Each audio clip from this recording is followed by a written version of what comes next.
Leo bwana, niko na maaskofu. Kabla sijasema, hebu tazama nini ambacho ninataka kukizungumza.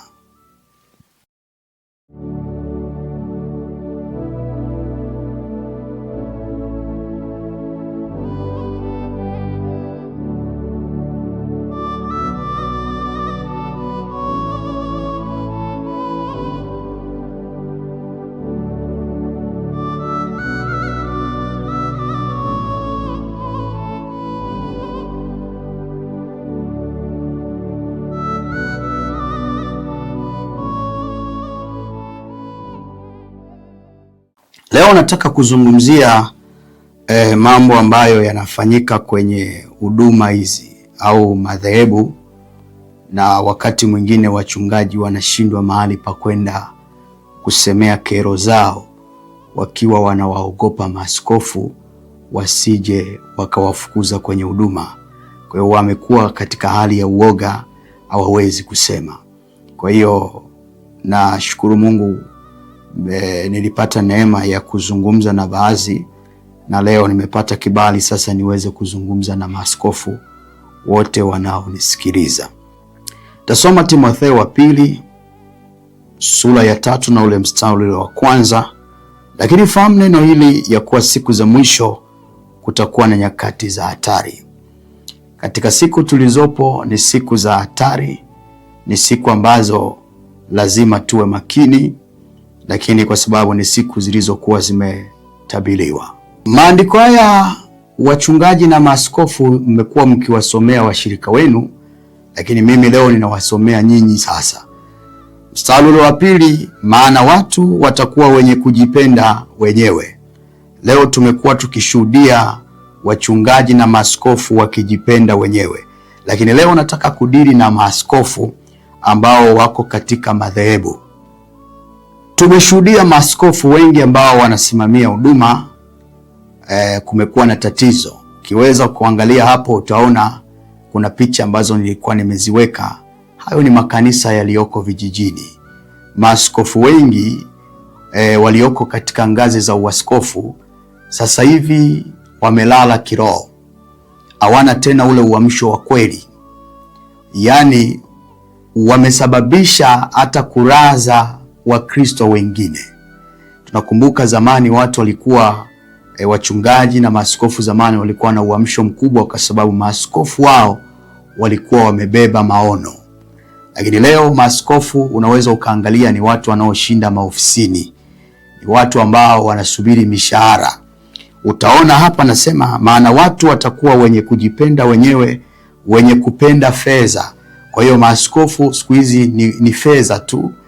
Ni mipango ya fedha, namna gani wanajiingizia fedha ili watoto wao waweze kusoma, watoto wao wasome Ulaya, lakini na mambo mengine kuendelea yanayowahusu na kuendesha vieti. Kwa hiyo utashuhudia waskofu wengi wanatembea na misafara na mavieti, wakati wao wako hapo wamewekwa, wako hapo kwa ajili ya watu wengine, kuwasaidia, kuwavusha, kulipeleka kanisa katika hatua nyingine. Unaweza ukaona picha hapo, hayo ni makanisa ya vijijini. Tena hapo kuna kanisa moja hapo umeliona limeandikwa hapo. Ni kanisa la vijijini, na kanisa hilo ni kanisa la majani. Ni kanisa ambalo halina hadhi kuitwa kanisa. Mazingira yake ni mazingira mabaya mno. Unakuta sasa maaskofu wa makanisa ya namna hiyo wako ofisini, na maaskofu wanalipwa mishahara, fedha nyingi sana. Na ndio maana hicho cheo, inapofika zamu ya watu kukigombania hicho cheo, wako lazi kufanya chochote ili wasitoke katika hicho cheo. Na hata wengine wanakwenda mpaka kwa waganga wa kienyeji, na si tu kwa waganga wa kienyeji, wengine wanapeana mpaka sumu. Nini? Kwa sababu ya kukaa katika hiyo nafasi. Kwa sababu hiyo nafasi kwanza ina fedha, hiyo nafasi ina marupurupu, hiyo nafasi inaweza kukufanya kuendesha magari mazuri ya kifahari. Kwa sababu ukiangalia watu wanapenda pesa kuliko kupenda Mungu. Sitarajii kwamba maaskofu mngelikuwa mnakaa ofisini mwaka baada ya mwaka unaisha, amtembelei makanisa yenu kwenda kuangalia makanisa ya namna hiyo. Alafu huyo mtu utataka alete mchango, utataka alete zaka, na mnakusanya zaka Tanzania nzima, zinakwenda wapi? Na ikiwa makanisa yako namna hiyo, hamwezi kwenda kuwatembelea wachungaji vijijini, hamwezi kwenda kufanya mikutano, na sasa hivi mikutano haipo tena. Askofu hawezi kufika kwa sababu ni makanisa dhaifu, lakini maaskofu wanaendaga kwenye yale makanisa makubwa makubwa yale, ambao akitoka pale anachangiwa mafuta.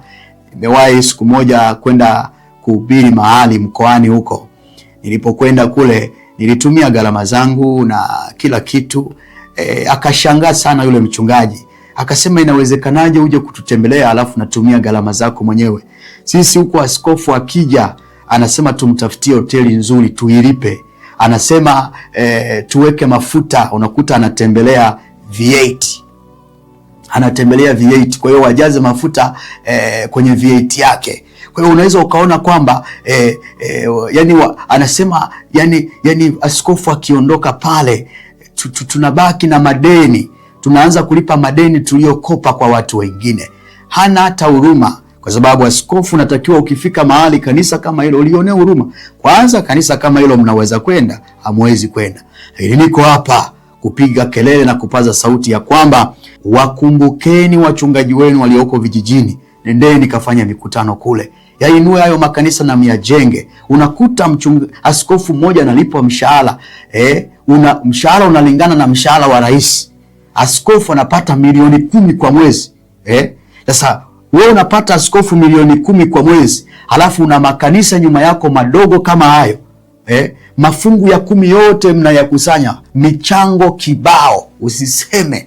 Umeona, kuna mtu mmoja akawa ananiambia kuna dhehebu moja ambalo hapa sitalitaja kwa jina, lakini anasema ya kwamba wana fungu la 10 la mchungaji. Yaani hilo fungu la mchungaji ndio mchungaji anakusanya mapato kwenye lile fungu la 10. Hiyo tunajua ni sawa, lazima mtu atoe zaka. Lakini kuna zaka nyingine, ukishatoa hilo fungu la 10 unatakiwa tena utoe fungu la 5. Hilo ni jipya hilo. Hata kwenye Biblia halipo fungu la 5. Yaani ni uhuni, ujanja, wizi.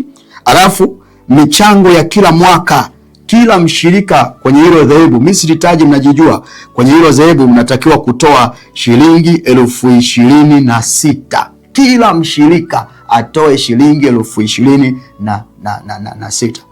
Niambie kama una makanisa 500 Tanzania, na wengine unakuta kanisa moja pengine lina watu 100, wengine 200, wengine hata 400. Unakuta mwingine ana kanisa kubwa na watu hata zaidi ya 1000. Kila mshirika atoe shilingi 26,000 kwa mwaka, alafu zinaenda kwenye majimbo yenu. Maaskofu wa majimbo, maaskofu wakuu, mnajikusanyia, mnajilipa mishahara, mna matumbo mpaka kule, yani kitambi mpaka huku. Wakati makanisa kama haya mnaona ni machanga. Nataka niwakumbushe kwamba tuko katika nyakati za siku za mwisho. Msiingie kwenye mkumbo wa namna hii wa kupenda fedha mkashindwa kusaidia makanisa ya namna hii. Nendeni vijijini, tokeni ofisini, nendeni vijijini, mkayajenge makanisa, mkaimarishe watu wa Mungu, mkainue, mkafanye mikutano ya Injili. Mwache kukaa ofisini na kupokea mishahara mikubwa, mishahara inayolingana na rais.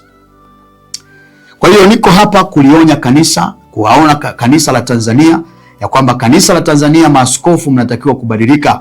Mwache kuwalipisha watu michango isiyokuwa na maana, alafu fedha zenyewe hazijulikani zinaenda wapi. Fedha ndizo zinalipa mishahara yenu, fedha ndizo mnatembelea V8.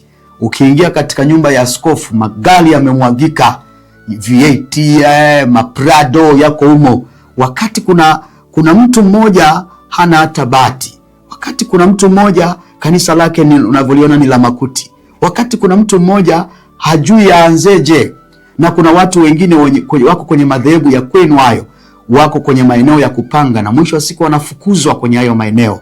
Wanachanga, wanatembeza mabakuli ili wapate msaada, wakati maaskofu mnalipwa mishahara mikubwa na mnakusanya zaka na michango ya kila namna, mnaipeleka sijui inaendaga wapi.